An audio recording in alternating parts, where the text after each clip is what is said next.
Hey, Jorge Estrada. I want to bring up something that bothers me, but it's also kind of sad that it's right before Christmas, which is the nice season. You know, we're supposed to be nice to each other, which I think we should. We should be nice to each other all year round, so we don't need a season for that.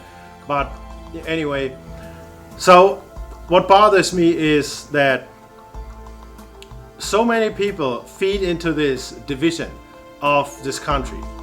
Be it with their identity politics, be it with their victim mentality, whatever. It is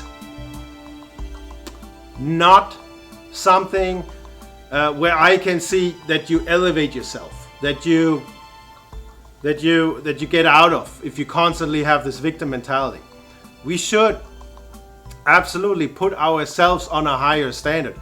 We should absolutely expect more from ourselves. And Joe Biden said he doesn't know what's special about being American. That's because he's a spoiled brat. He has never lived anything else. He has no freaking clue. And by now he's too old. He should have retired 20 years ago and just sit in the corner and be quiet. This is the kind of mentality that's not good for us Americans, because we are absolutely a special nation. We are the melting pot of all the other nations in the world. And if you come here legally, like I did, everybody welcomes you with open arms, like they did to me.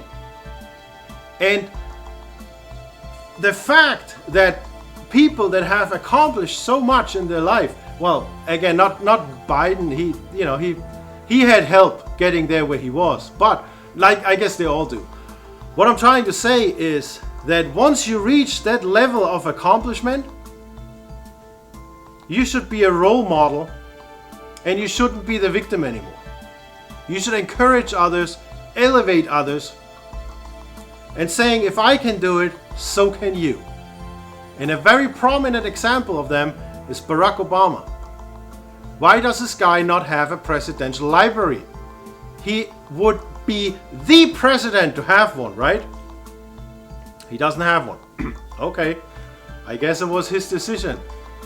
What's also his decision, or his wife's, or whatever, was the newest movie that they made, which is a catastrophe movie, which we had for a long time. We have catastrophe movies, but now it's of course cyber attacks, the internet goes out, and I guess it's everybody's downfall, because we become so attached to the internet that we cannot live without it anymore. Nothing works without the internet anymore. I'm old enough to remember a life before the internet, and I think life was higher quality. Life was better.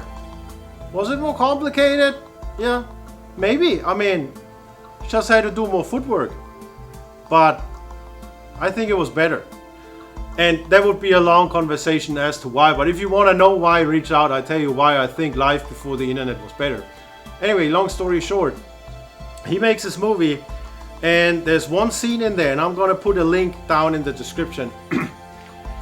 When there's something like that happens, some bad event, or I usually say, don't trust anyone. Be careful. Apparently, for that video, for that movie, it was not enough. That actor or actress had to say, don't trust the white people, and that bothers me, because that doesn't do anything to unify this country. And that's a thing that Obama was running on, right? He's a president for all Americans. Does that sound familiar? They all say it, but not a lot of them mean it.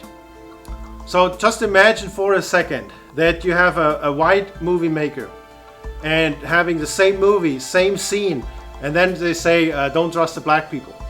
I would say there is another BLM most likely going on outside, and uproar and whatnot, and racism this and racism that. But for Obama, it's okay to use reverse racism and say, well, we can do that, right? Because we cannot be racist. Well, he is. He's a very despicable person, and I don't ever want to meet him in life. Because this guy is not a uniter. This guy is a divider. And I know why, because they keep pushing their one world government, which will never happen. Go try it. It will never happen. So waste your time, waste your life on your stupid dream. It will never happen. But instead of being a good example and putting out movies that elevate everybody on the same level, or if he feels like he speaks for all blacks in America, why does he not make movies elevating them all, saying we can do it? This is the American dream.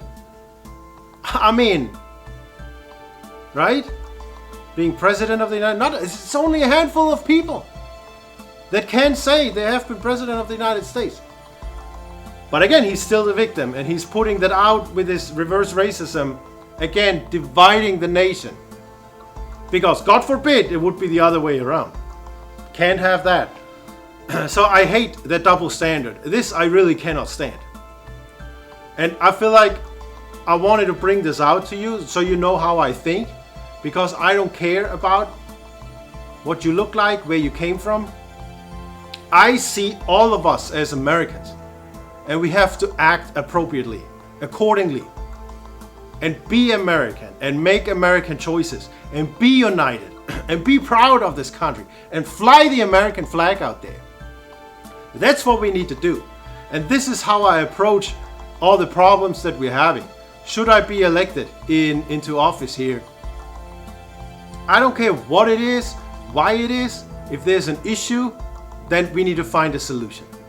And we have to find solutions that benefit all Americans.